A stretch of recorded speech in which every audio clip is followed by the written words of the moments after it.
mixes, everybody.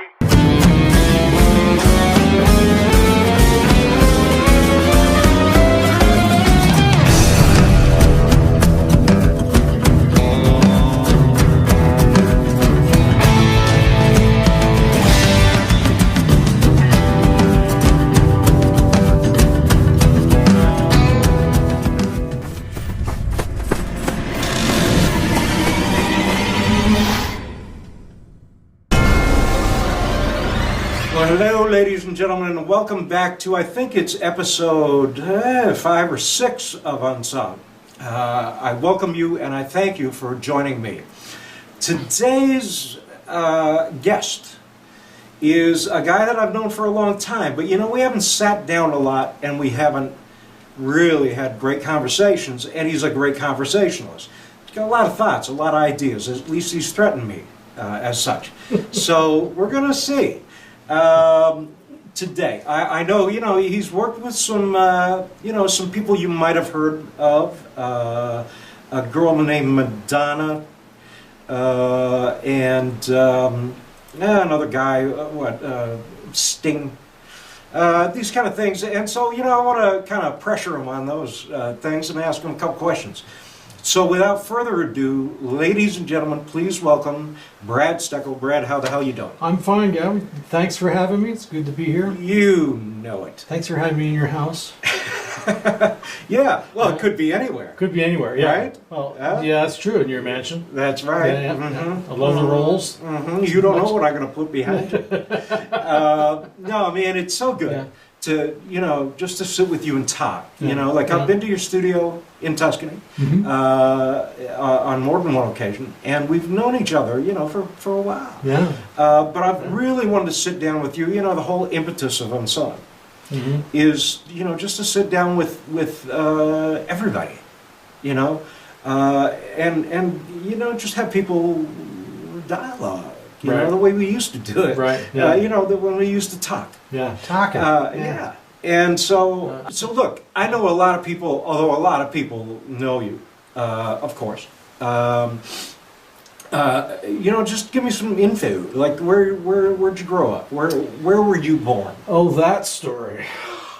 I was born in Pennsylvania, in the town of Easton, which is the home of Dixie Cup and the home of Larry Holmes, the Easton assassin, former heavyweight champ of the world. Oh, yeah? Shook his hand once. His fist is like that big. Really? So, yeah. So anyway, yeah. Sorry, I'm more involved with the Dixie Cup. Oh well, no. Well, Dixie Cup, that was across the street, and had the big Dixie Cup on the top of the. Oh yeah. From my high school. Anyway, that's it. Yeah. And Crayola crayons, that's where they're from, and Ingersoll Rand, and just up the street is Nazareth, Pennsylvania, where Martin Guitarist. Is that where Nazareth is from? Well, Nazareth. Well, there's a lot of biblically named towns. There's Ephrata and Nazareth and Bath and Bethel and things like that. Nazareth was clearly a Middle Eastern biblical name, and that's where Mario Andretti is from. Is he really? And Martin Guitar, yeah. So there's all that going on. Would that be considered the Bible Belt? No, it's the coal. It's a slate belt. Okay. Because the next town west of Easton is Bethlehem, where the steel company was, Bethlehem Steel, which is no longer. Okay. So that was. But when I grew up, everybody worked at the steel. You know, my first ex-wife's, my first ex-mother-in-law worked at Martin Towers, which is at Bethlehem Steel, and she was a secretary. She spoke Spanish, because she was, and she did interpreting and stuff. Right. And so, and I had an uncle, one of those faux uncles you have. He was kind of mucky-muck at the steel. Everybody, I know everybody, almost everybody I know had parents, uncles, cousins that worked at the steel. Yeah. So it was a big deal when that went down. It was when it went away. You know, really, it's the. No doubt. That was bread and butter, right? Yeah. Yeah. So I'm thinking of Allentown. That's the next one west. There's a river, Lehigh River, where Lehigh University is, goes through, and it's the Lehigh Valley. Okay. Right, and there's Allentown. There's others as you go further west, but Allentown, Bethlehem, Easton, and then there's the Delaware River and then New Jersey. We don't talk about New Jersey. Who does? Yeah. There's an Archie Bunker. I don't even think if you live in New Jersey, you talk about it. There's an Archie Bunker meathead. He says, "You should go live in Jersey." He says, "I don't want to live in New Jersey." And he goes, "Someone's got to live in New Jersey." Love that show. Yeah. Now, Allentown was made famous by none other but Billy Joel. Billy Joel wrote a song. Yeah.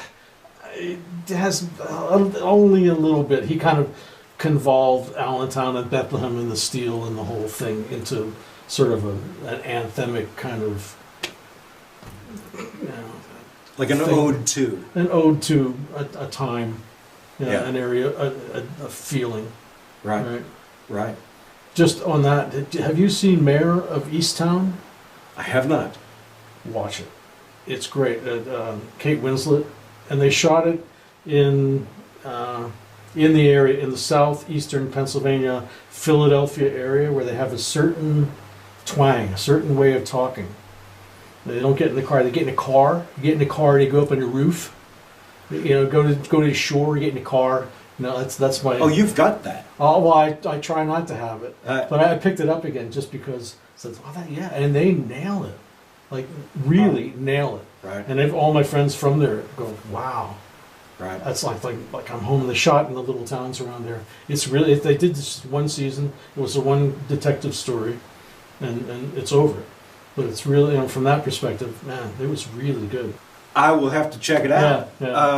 I know, my mom's from Malagash Mines, Nova Scotia, so Okay. it's a little bit, I think, thicker Yeah. the further east you get. Yeah. So it's like, I got to drive, hop in the car and go to the bar. That's a whole, you go to the bar. That's a Yeah. whole other thing. Right? Have Large you seen Thunder and Jesus there's this reality fishing shows, Newfoundland guys out fishing, and they have to put subtitles on it sometimes. Right. Hey, Carverhead, I heard you here. What?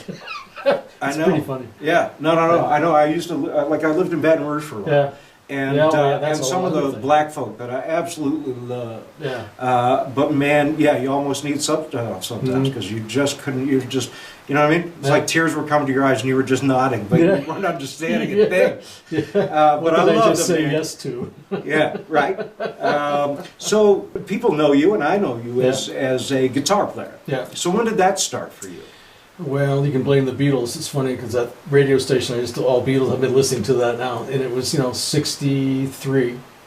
I was in 6th grade and they hit, and it changed my life really, everybody's life, and it said, I mean, at that point my mother was a musician. She went to Juilliard. She had perfect pitch. She played piano. She was in the Bach choir in Bethlehem, Pennsylvania, and so I was kind of doomed from the start to be inculcated with music, infected with music. The blessing and the curse. Yeah, exactly. Yes. So anyway, I had been taking piano lessons for a couple of years, and saw my mother's doing, and thankfully, and then they came along, and I started taking lessons. I want to take guitar lessons. Well, if you're going to be serious about it, blah blah blah. And apparently, I was, because I kept at it. And then I started a band when I was 13 or 14. And I've been playing in bands ever since, This band and that band. The very first band I remember seeing in the area is a band called Johnny and the High Keys. And they were doing a Young Rascals thing. Johnny had a B3. He put his hand in the air like, Dino did, and the drummer, or Felix did. And the drummer did like the Dino Danelli thing. He still has the nickname Gino from those things. Okay. And the guitar player, when I first saw him, they just came out of a Beatles phase. So the bass player had a Hofner, and the guitar player, Marty, had a Country Gentleman, just like George's, right? And the first time I saw him, he had a broken wrist. And I'm 6th grade. I'm looking up at these guys like, wow, this is great. There are a couple bands like that. Right. And I play, and time goes by. I wound up replacing Marty in the High Keys. Okay. Yeah. And so how old were you when you started gigging? 13. 13. Yeah. Oh yeah. I was playing in bars I shouldn't have been.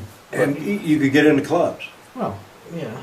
Just- Like the keyboard player's mother and father would put the trailer on their car and take us to the gigs, and it was wild, But just like, just stand outside, and we played this one place called the Edgewater Inn, and the stage was in the bar, and we had to set up 2 and 2 and 2, or Like in the round kind of thing. well, in the rectangle, really. It's one Right. of those bars, right? And Okay. there we were, and then that was a wild time. So the drums were in the back because and then there was the keyboard player and the bass player and the guitar player and I were kind of in the front. That's how it worked out. Now, was this a rough bar? It was this chicken wire? It was a typical Pennsylvania bar that you will see when you watch Mayor of Easttown. They're still there. Okay. They're drinking Rolling Rock beer, and talking about their cars, going to the river. Right. Right. Going fishing. Yeah, because when I think Pennsylvania, Yeah. I think tough. I think steel, the Well, Steelers. it's blue collars, yeah. Blue Pittsburgh. collar, yeah. Pittsburgh, yeah. Absolutely. It's a lot of hard-working people. Steel workers, iron workers, truck drivers, farmers, a lot of farmers. It's a rural, for the most part, except for Philadelphia, Pittsburgh. Everything else is farmland. Deer Hunter, the movie Deer Hunter. Mm-hmm. It's that kind of just living their lives, doing the best they can, and stand up straight and do what you say you're going to do, and don't fuck up. So how's that town now? Like, how are those towns, like Allentown, after the song, did things get better? Easton went through a slump in the 70s where people were moving out, and I remember Newsweek did a story on cities in Pennsylvania, and the only line that Easton got was, it's a seedy little town on the Delaware River. That was it. That's all Easton got. But it's come back. The Crayola company has a big tourist attraction thing downtown, and there's a jewelry store. It's not there anymore. It's moved out. But for a long time, there was a store called Bixler's. This was the oldest jewelry store in the United States. And so Easton's coming back. When the Declaration of Independence was first read in public, there were only three places that I know of this. I don't have the story quite right, but Easton was one of them. Okay. Read out loud to the public in Center Square. Really? Easton. Yeah. So Easton goes way back. Yeah. Yeah. Yeah. It's 1730 something like that.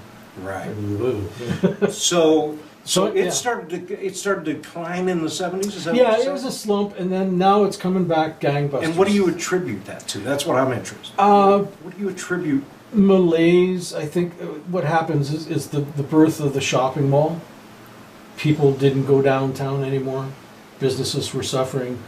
It started to look seedy, and that kind of thing. And when it's come back, they've been a real effort. There's restaurants. There's a downtown scene now. It's more touristy. They have a bacon festival. Oh my God! You can't get near there. There's a bacon festival all weekend. There's have a garlic festival Come on. too. Yeah. Come on. Bacon. Oh my God! Yeah. So anyway, how I got here, I joined that band, the High Keys, and we went out on the road and played up and down the East Coast. And I'd gone to Berklee College of Music in between, and wound up in Florida in that band. How many years did you spend at Berklee? I just did one. I had plans for staying, and they did one, summer, fall semester. Summer came, and I was going to go all summer, and then go all fall and the next spring, and then take that off. And I had big plans. I was on the honor roll and all this stuff. And somebody waved something shiny, and went, "We got a gig, you want to go play?" I said, "Okay." Were you in Berklee for guitar? Guitar, yeah. Okay. Instrumental performance. So what year was that, if you don't mind? That's 71, 72. Wow. So that was before Steve Smith. It was before Vinny. Yeah, Mike Stern was there. I got to know Mike Stern. Oh, so Stern. We used to pass each other, and now how you see people and you go, "Hey, how you doing?" "Yeah, hi." Just if I'd known he was going to be Mike Stern. Who was Mike Stern in 1971? He was I remember he had a brown corduroy jacket, like a suit jacket, well, a sport jacket thing. Really nice guy. He came up to the room a couple times, and we were just like, "Hey, how you doing?" The thing that bugs me about that is, in our dorm, we were all alphabetical. So my two roommates were Steve Starr and Ken Stern. Now, if Ken Stern hadn't gone to Berklee, my roommate probably would have been Mike Stern. Are they related? No. Oh, no. They weren't. Ken Stern was a keyboard player from Spring Valley, New York. Okay. His favorite band was Emerson, Lake and Palmer. He loved the Taucus album. Obviously, that's how this gentleman spoke. Yeah, oh yeah, he's from the Spring Valley. And so you think that Mike Stern, like, was Mike Stern hot at that I time? didn't know. Like, was he amazing? No, he and was blowing everybody it was his away? first year. I don't know. No stars really. The thing about Berklee, for guitar players, in your first year, second year, is there's so many guitar players. There's no gigs. You can't go out and play anywhere. I'm stuck in a dorm. I don't have any equipment. I don't know anybody. So that's why when the year went by and somebody said, "You want to go play?" I'm like, "Yeah." So we went on the road, and then that band bled into me joining the High Keys Okay. because Marty, the guitar player, left. So you're making some dough, you're making some cash getting by, in the road, and that just appealed to you. Well, yeah. Yeah. I got to play with the High Keys, my hero band. Right. Right. And so I went up in Florida, and they were having some problems, and they knew a guy who managed a band. He used to manage the Chambers Brothers. Remember the Chambers Brothers? I Time. remember that. Time has come today. Yeah. He used to Okay. manage those guys, but he also managed this other band that they were on the road, and their second guitar player didn't want to do it anymore. They were signed to Electra Records. They were on tour, touring with Jethro Tull and that kind of stuff. And it turns out the band was from Calgary. It was a band named Painter. And I met Danny Lowe. He came down to see if I would be good for the gig to Fort Lauderdale. We were playing in a club there, and came backstage after the thing. And it's rarely happened in my life, but 5 minutes after meeting him, both of us, it's like we've known each other our whole lives. It was meant to be, I think. So I said, yeah. And then I wound up here, and was my best man. He's my daughter's godfather. He's the inventor of QSound, and now we're working on another company together. So we were just, and his birthday's on the 17th of September. He's the 18th of September. A couple of years apart. Right. Yeah. But so he's it was destined. It was kismet. It had to be. Right. So Now, my relationship, but I remember with an American when I lived in Baton Rouge, and Jimmy Swaggart's music director, Joey Maxwell, him and I, pretty much hit it off in that same way. And that's a great thing when that happens, right? Yeah. Like it was a beautiful thing to not have to work at a friendship. Yeah. And it just exactly. Yeah. Yeah. So those are rare, but valued for sure. Yeah. And so you start gigging. Yeah. And you're touring. So was that when you decided to come to Calgary with this? Well, I came to Calgary because that's where Painter was from. Right. I came here. The thing is, Painter. Now, how did you get up here, though? How did we let you in? Airplane. We let you in? On an airplane. It was a hell of a lot easier back in those days, right? Yeah. Yeah. I think it was already on the road. I had my stuff, and I left some stuff in Fort Lauderdale, and then eventually made it up here. And it worked. The thing about Painter was that it was Dan Lowe and Bob Ego and Wayne Morris and Dorn Beatty. They were the band. And they had I can't remember his name, big producer from Edmonton. He's died recently. I should remember his name, but anyway, Are these all local guys? Like they were all from Calgary? Oh yeah. Yeah. Okay. But that was the core band, and Dan Lowe, he didn't need another guitar player. It's just there was no place, for me. It just wasn't working. It wasn't meshing as a band. They needed somebody to sing high harmonies and strum along, and that just wasn't Your so shtick. We kind of said, this isn't working. You're right, it's not working. And I could see that. So I went back to Pennsylvania in '73. After we went to Seattle and we did some recording at K. Smith Studios, we were trying to write songs. It just wasn't gelling. It just wasn't happening. So Back down in Pennsylvania. yeah. Well, so I went back to we were in Seattle, Washington, okay. based out of here and in Vancouver and stuff.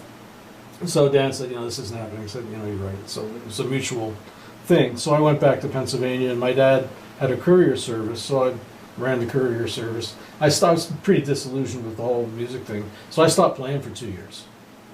I just quit. And I ran a courier service, and then I got a job in a marina on the Jersey Shore and became a scuba diver.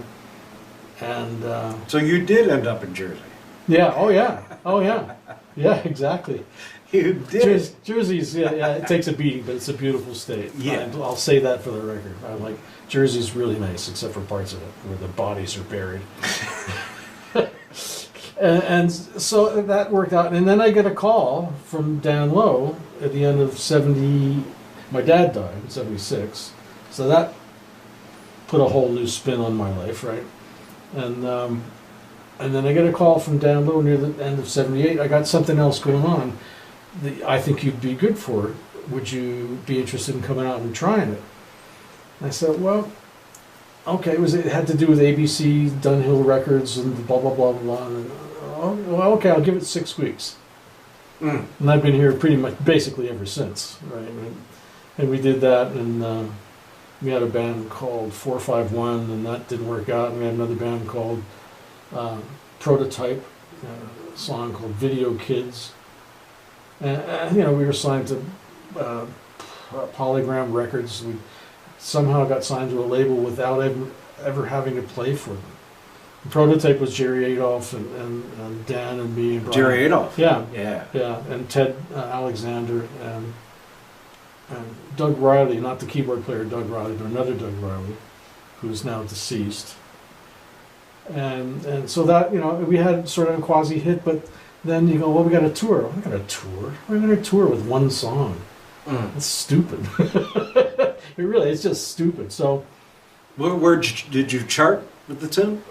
somewhere, I don't know. Yeah. I know. Yeah. So, and then in '80, the Olympics came along, and we kind of were all struggling. The Olympics came along; they got pretty good. And Dan Lowe. So we're fast forward, like '88. Yeah. Yeah.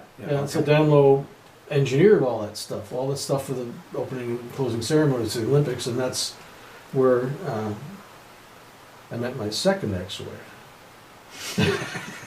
Oh, please do tell.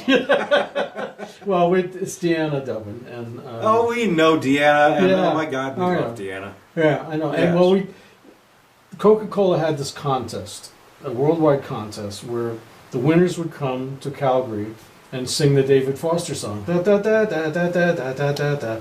And Tommy Banks said, that's all well and good, but I'm not going to go live in front of the whole world with people that have been here for 2 days, and I don't know if they can sing. I want ringers.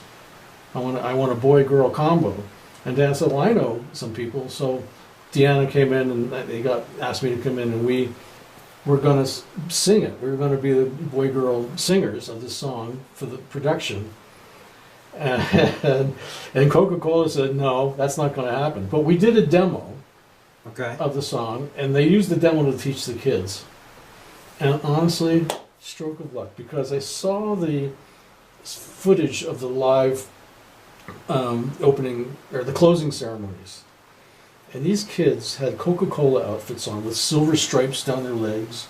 And I thought, wow, I'm glad I dodged that bullet. Yeah. Honestly, I just, That was a little, maybe too corporate. that was too corporate. that was just, that would have, Yeah. So. But you guys had a hand in that.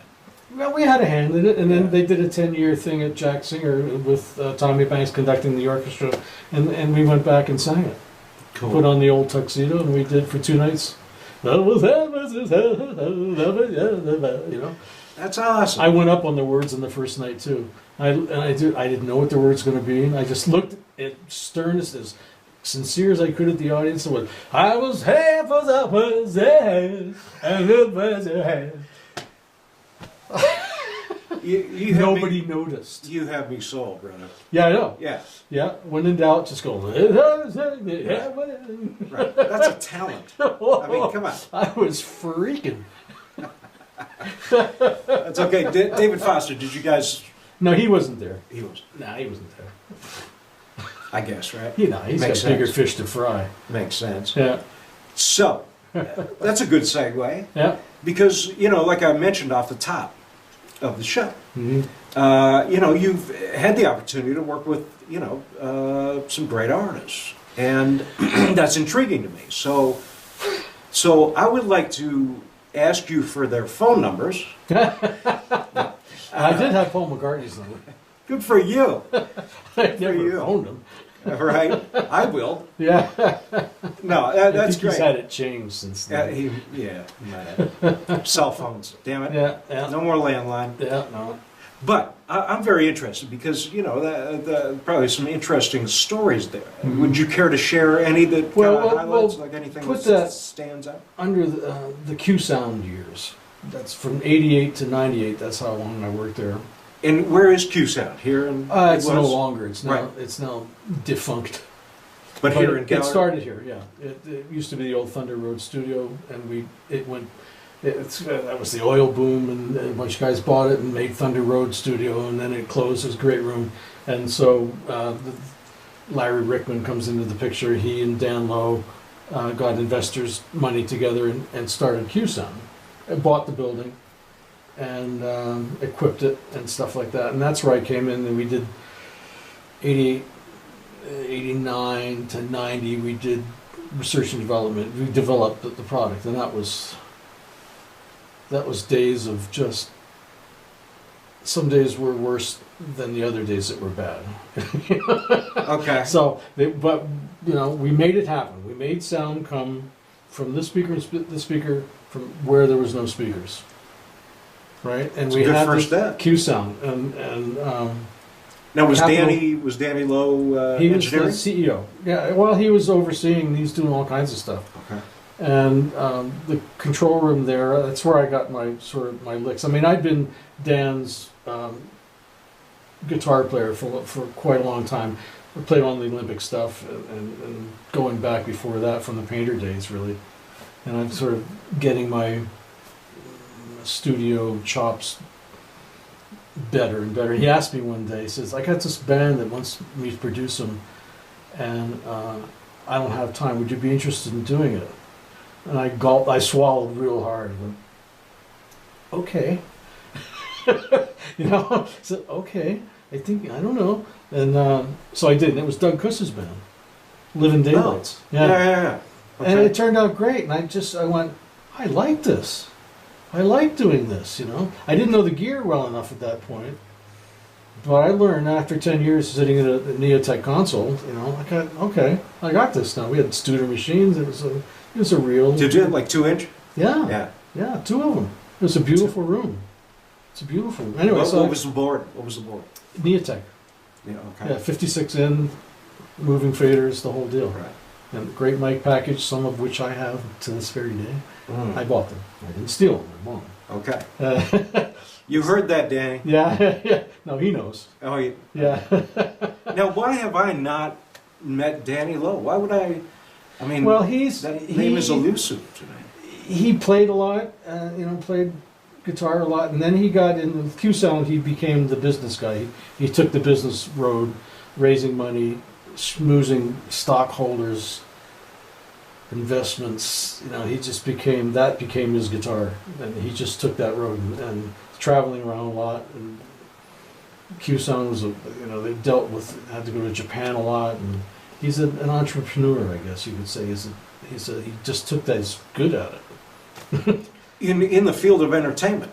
Well, Entrepreneurial. yes, I suppose QSound was one, and then he had. So he's there's the curve on the road, and you're here, and the curve is there, but Dan is like around the corner. He's like ahead of the curve always. Like when we did QSound, the biggest drawback we had was the equipment needed to do it wasn't what we had. If we had computing power today, it would have been a no-brainer. We had 2 giant refrigerators with a couple of 486 computers and a stack of Yamaha A to Ds, and those things needed tending, right? So let's get back to the QSound story. In that, people started using it as a mix tool in mixdown, and our first big score was Madonna, and then Sting almost simultaneously. So wait a minute. Are you saying that Madonna came to Calgary to do this? No. Okay. No. Okay. The people at that point we had a really big guy involved in the board of directors and Jimmy Iovine was involved, Shelley Ackes, it was big name this is like world-class major stuff, because they saw the potential in it, and you see this potential, and the people that... And where were they based out of? Los Angeles. Right. Yeah, and so anyway, so you go to Mixdown, we had these big refrigerators, which shipped them to New York City, Los Angeles, for the mixes. And the systems themselves were not self-sustaining. They needed somebody to come tend them. A QSound tech. Right? Right. I was one of the obvious choices. Bread. Yeah, because I knew enough about studio etiquette to keep my fucking mouth shut. Right? Right. Know when to say something. Always a virtue in the studio. When right? not to say something. Know when to leave the room. And so I got to hobnob with stars. I know a guy who's no longer with us either, but he's a notorious name dropper, and I don't want to be that guy. But I got to meet a lot of people. Let's say that. Right. And I got to meet not only the pop stars, and I realized I would never want to be them. I don't have that ego as armor gene that you have to be a Madonna. Mm-hmm. Or a Springsteen, or those guys, because you get picked at. Oh, that was a good record. What's the new one? Imagine what Michael Jackson went through. Oh, you only sold 5 million this time. Last one sold 7 million. What's wrong with you? Right. That. Yeah. That. And that's the industrial and side. Every it's business, right? It's every record isn't your new record. It's your first record as far as the label is concerned.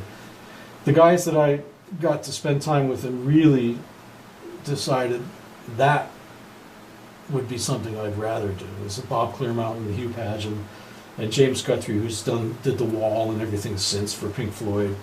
And these guys and what I liked about them, not only were they good engineers, but they were focused on this thing right here. They don't have nothing. They're just, we're making a record, right? And they're really good at it, really focused and really talented. That's awesome. And that's inspiration. Yeah, and I should say, just for the record, that both Keith Richards and Paul McCartney told me I should never name drop. Yeah, exactly. Yeah, but Keith is an asshole. Yeah. Isn't he, though? Yeah, jeez. I mean, if he does that thing, right? If I know Keith the way I know Keith, I know nothing about Keith. Yeah. But anyway, so that's... And so I'm just curious, how was Madonna on that day? Like, was it all... Well, I was there for 3 weeks. For 3 weeks? Yeah. And it was all pretty cool? She was harried. And, you have a certain preconceived notion of what somebody might be like. No, Madonna's just a blonde, blah, blah, blah. You don't think, This woman was in charge. Just back in the days of daytimers, she had a big daytimer. She'd come in, hi, how you doing? And then she'd go sit in the corner of the phone, business. And her manager, what his name was, she managed him. Came in and go, nothing happens in the Madonna, at that time, the Madonna machine, without her say-so. If you went off did something that she didn't approve of, you're gone. So she was that hands-on. She was 100% responsible for the success of Madonna, Inc. Right. Right? And her philosophy, I gathered, is more or less the old, I don't care what they say about me as long as they spell my name right. Right. And she had just done, she brought in the rough cut of the Rock the Vote thing where she had an American flag around it for MTV and opened up the American flag. She's in her underwear. She laughed her ass off at that. She says she had these two sort of gay Puerto Rican guys in the things. That's my secret to my success is I have gay Puerto Ricans. Really? Yeah. She was a riot. But she was also serious. Yeah. Yeah. Serious businesswoman. Oh, yeah. And I'm sure, I mean, it takes a village. Yeah. But I'm sure in respect to, when she finally arrived at a certain point, she knew she could, take the reins. And oh, yeah. And she did. She did. She was motivated. She was driven and worked her ass off at it. So physically worked out, and she did everything you need to do to be a pop star in that genre of woman. Especially it's like 5,000 times harder. So I have nothing but admiration for her business ethic, I suppose you could say. You know, Yeah. I mean, I think she should put the guitar down and walk away now, but that's none of my business. You know, Right. she'll do what she needs to do. Yeah. You know, so that's, you know, yeah, that was that with her. And she was amazing on that level. I mean, That's great. she came in one day, and this was at Soundworks, which is right next to Studio 51 on 51st Street, 57th, the old disco place. Anyway, it was downstairs In in New York City. New York. Yeah, and we found out that there were two guys that had followed her in their car from her house to the studio, and they parked out. She showed up about 11 in the morning, and then those guys sat out in front of that studio until 11 o'clock at night. Madonna, there's an elevator inside the building. There's another studio on the roof. She went up to do something in that, and then she left. She was long gone. But that aspect of stardom it's frightening. You know, it's like, wow, these guys. Conversely, on the other hand, she walked from that studio to another studio, Right Track, which is over where Manny's was, in the daytime by herself. Right. She may have had a large gentleman near her, maybe. Yeah. She's not stupid. Right, no, you know, I mean, I guess that's the thing that we assume, and of course, you know, I think that's one of the, the misnomers, maybe, that we tell ourselves, you know, is, well, God damn it, I'd do anything to be that famous.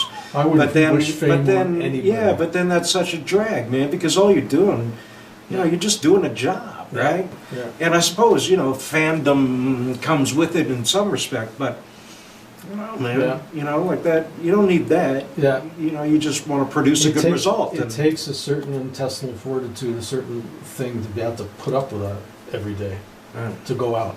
Right. The Beatles wound up sitting in the bathroom, the four of them, you know, in those Beatlemania days. They couldn't take it. And I don't blame them. Yeah. That was nuts. That was insane. And, Yeah. and there's lots of stories about, you know, stardom. Look what happened to Michael Jackson. You know, I buggered him up, I think. Being a superstar since he was, 7, 8, whatever, how old he was. Mm-hmm. Jackson 5. Right? Yeah. Yeah.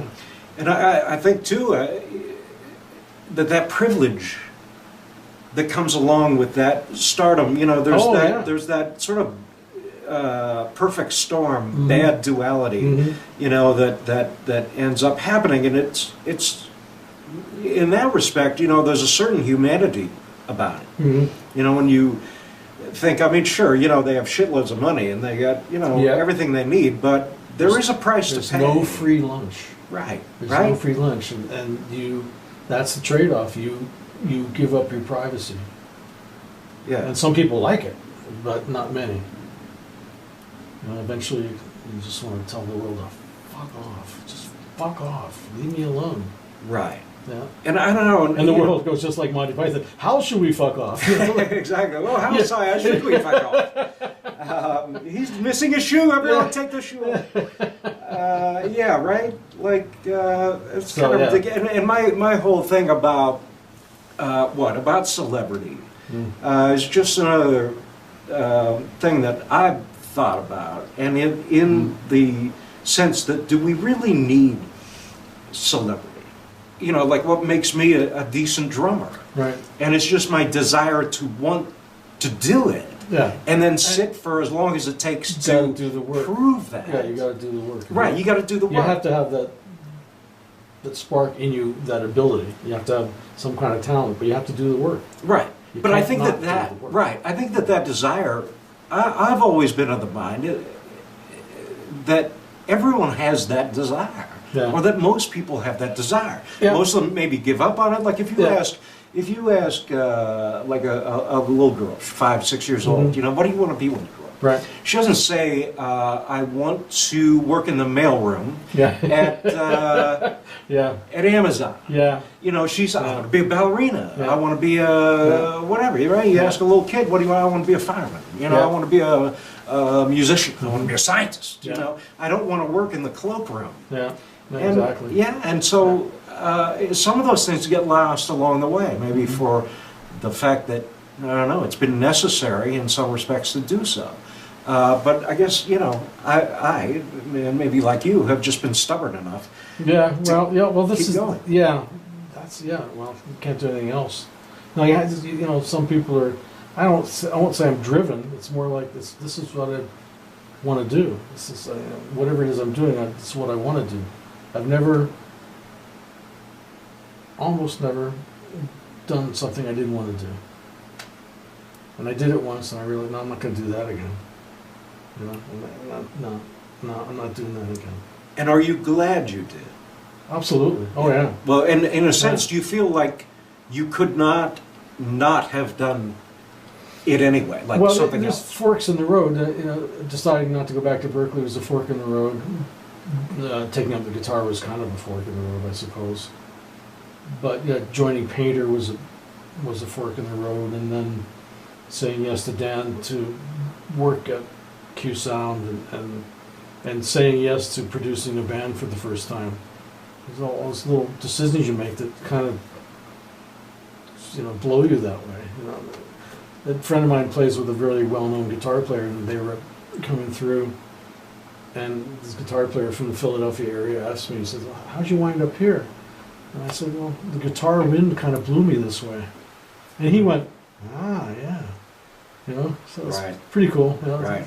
Yeah, And that's a Lou Reed saying right there. Yeah, what the is wind it? just kind of blew me that way. Yeah. But so that's kind of, you know, I'm just kind of blown with the wind. I'm just going, took me here. And I have no regrets whatsoever. Yeah.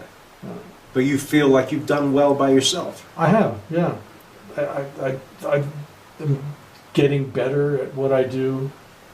And what do you do? If I had a business card, it would say guitarist, producer, engineer on it. Actually, I have a business card, and that's what it says on it. And I haven't used it forever, so it's still in my wallet. You want one? Right. They're a little passé. Yeah, they are a little bit. Yeah. But that's, you know, and my phrase is saving the world one note at a time. Ah. Yeah. And I have my own studio, and it's a home studio, but I know now how to get what I need to get. Doesn't matter. Just the gear, the equipment, the technology is caught up to where you need to be. I got good mics. I got good this, good that. I know, and I got good monitors, and I like to think my ears are pretty good. And I've been working on my things. That's the thing I found about. You think about Motown, how they started out. It was a garage in Detroit, you know, and they had their sound. They didn't have anybody else's sound. They had their sound because it was a garage in Detroit, and everyone was stuffed in there, and they had limited tracks and this, that, and the other thing. There's a story about Ahmet Erdogan and Jerry Wexler, and they started their business in New York City, and they had a little office in Manhattan, and said at the end of the day I'd have to take my desk and put it up on top of Jerry's desk.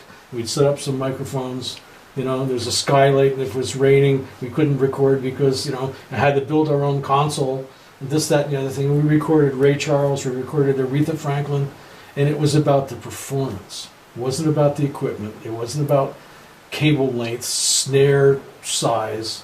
It was about good songs and an honest performance. And you can have all the gear. And then, you know, we got into this thing, technology, in the last, I don't know, 20 years, 25 years, I guess. You had to have an SSL console, which is nice. You have nice gear is great, and then you make a great sounding record. But you're putting makeup on a pig if the song is a piece of crap. Right. You know, all Very this true. stuff is it doesn't matter. You need an honest performance. So I don't need a big room. I like to have a big room for drum sounds, but it's a trade-off. Is it a good song? Am I buying a performance? That's, to my way of thinking, and it lets me off the equipment hook anyway. Like, do you have an SSL? Well, no, I don't. And do you have a good song? Fuck you, you know? Yeah, exactly. Let me ask you first. Yeah. I'll be the judge of that. I got a little spoiled because when I worked in Baton Rouge, for the 3 years that I did, we had Neve and Studer. Oh, yeah. 2-inch and an Otari digital. Love to have it. Yeah. And so that was great and so warm and so amazing. But still analog. Yeah. And you're still going back to that day. And do you feel then necessarily that, I don't know, some people want to use the term antiquated, but I tend to use the word good. Oh, yeah. Well, the thing about QSound is that we were just ahead of surround sound. And you get, one of our things we could say, well, you get kind of a surround sound thing, but you don't have to buy anything. You don't have to buy anything. It works on your stereo. You don't have to buy a decoder, Dolby. You don't have to do all this shit, right? You already have it.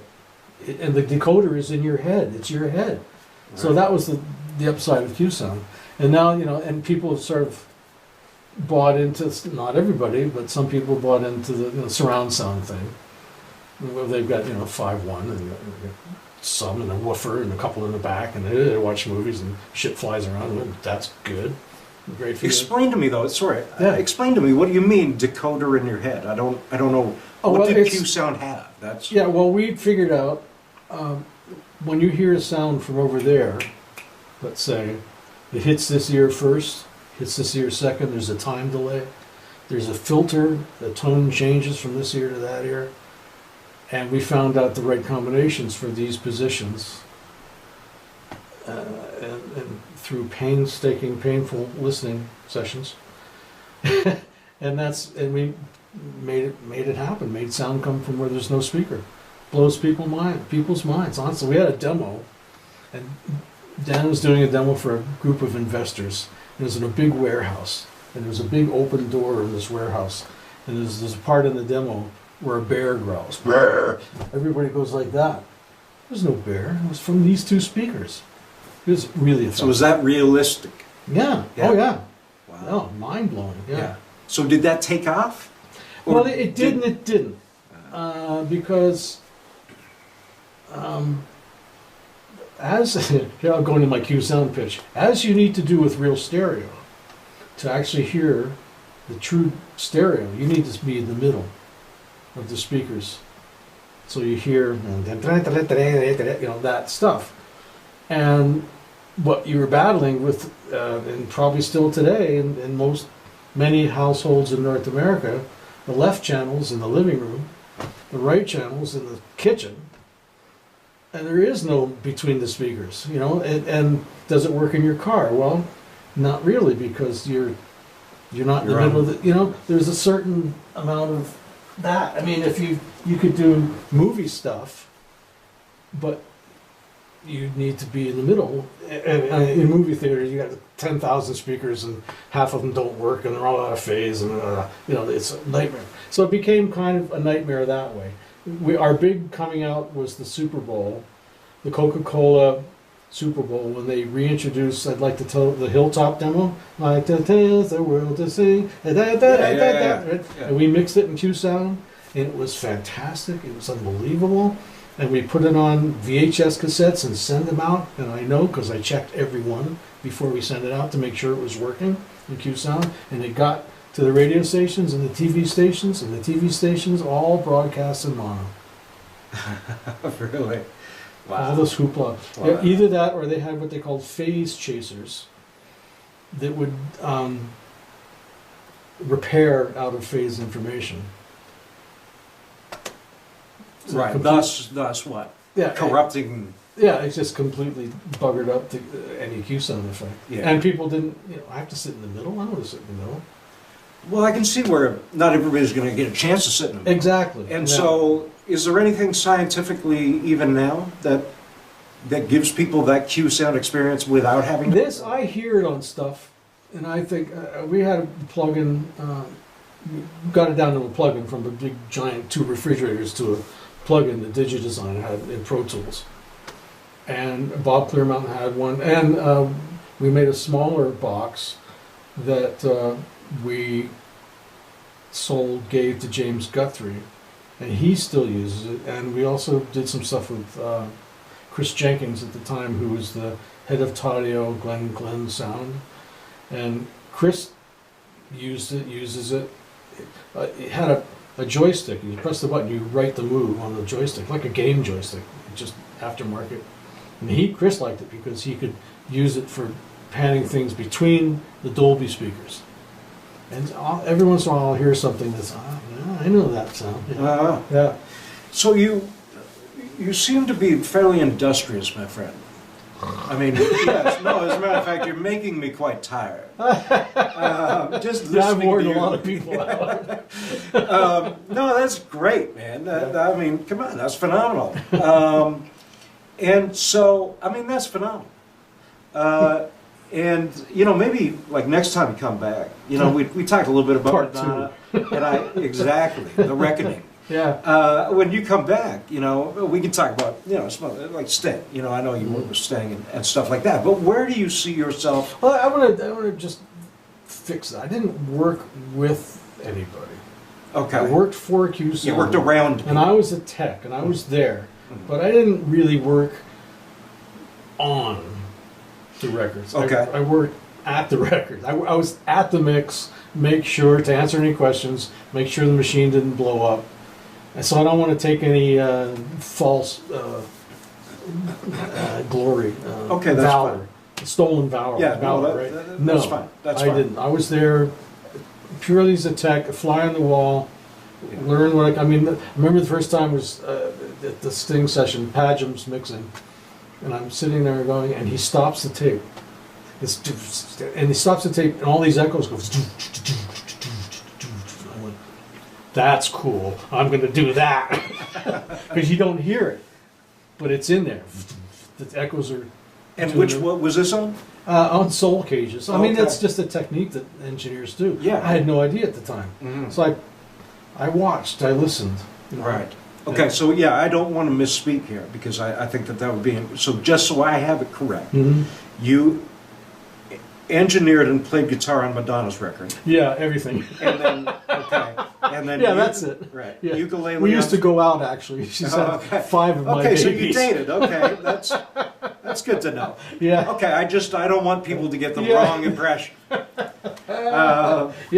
Oh, yeah, good.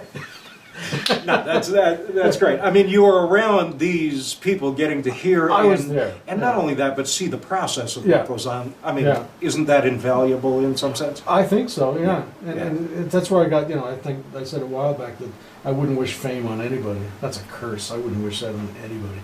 Right. I wouldn't want to be famous for love or money. Rich? Yeah. I'd love to be rich. Right. Even if I didn't like it after 6 months, I could give it away. You can be poor like really easily. Uh-huh. But fame,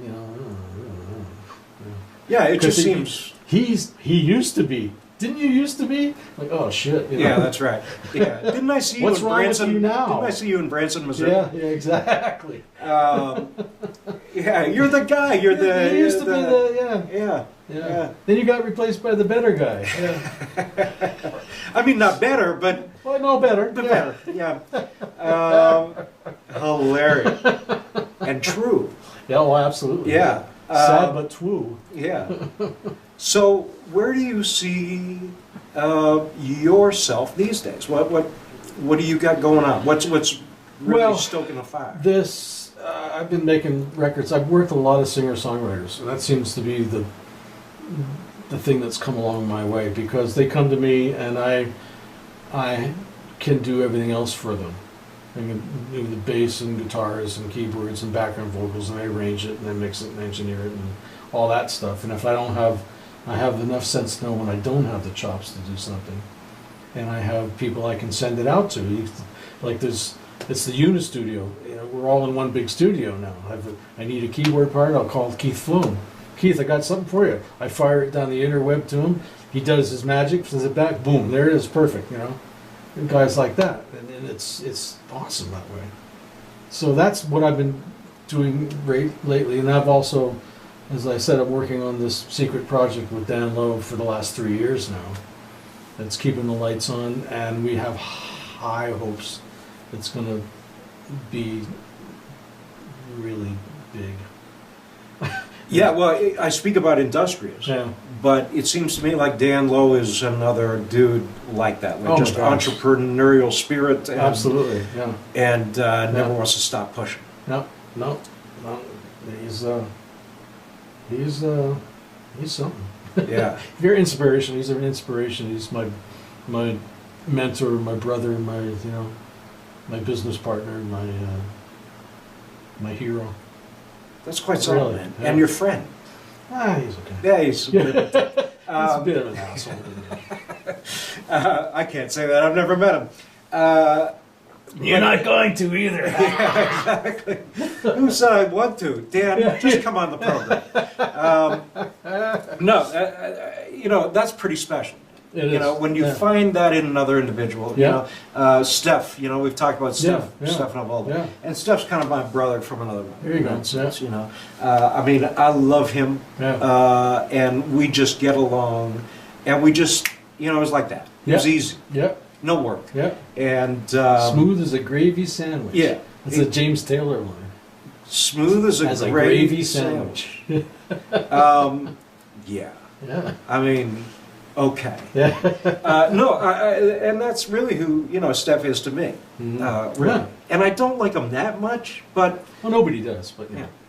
no, I love the guy. I love the guy, and he knows that. Yeah. And and look, we have run a lot of stuff today, Mm-hmm. and just when you think you know a guy, not that I ever felt that way about you, but when you sit down and you talk. Mm-hmm. This is where things come out that are, I don't know, they're just so human. They're just so reciprocal. Mhm. It's so easy in that respect. And Yeah. you are that kind of guy. We can get into, Biden-Trump next time, but, or not. Yeah. But, Yeah. it's just impressed me, all my guests have been that way, that when you sit down to talk to people, guess what? Yeah. You actually talk to people. No, And- yeah. Talking about that. Wow. Right. Imagine that. Yeah. And I hope that you felt some, felt it easy to sit No, here I'm today. fucking out of here. I know, I'm kind of a dick as well. But at least all my friends are. Yeah. And no, you're good. I want to ask you Yeah. before you go, Mm-hmm. and I want to thank you, ladies and gentlemen, for showing up today. And and saying, and just spending the time with us, man, getting to know a brother from the city. And I think that that's so important. Just the fact that we discourse like this, and that we start to, to talk about the things that matter and the things that we care about, and art, and how we're creating and how we're going to create.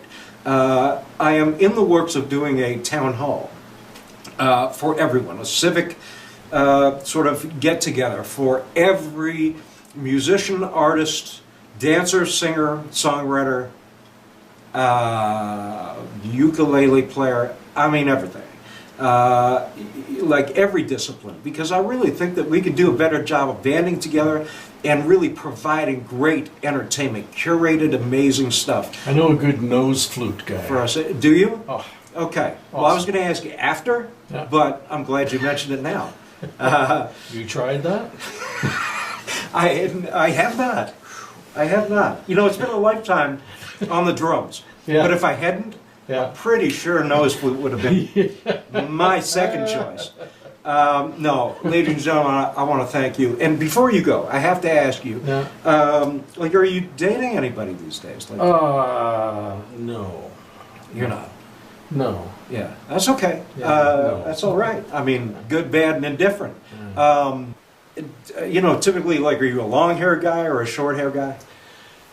I kind of like the short hair, I guess. So kind of like a G.I. Jane thing. What do you... What I... No.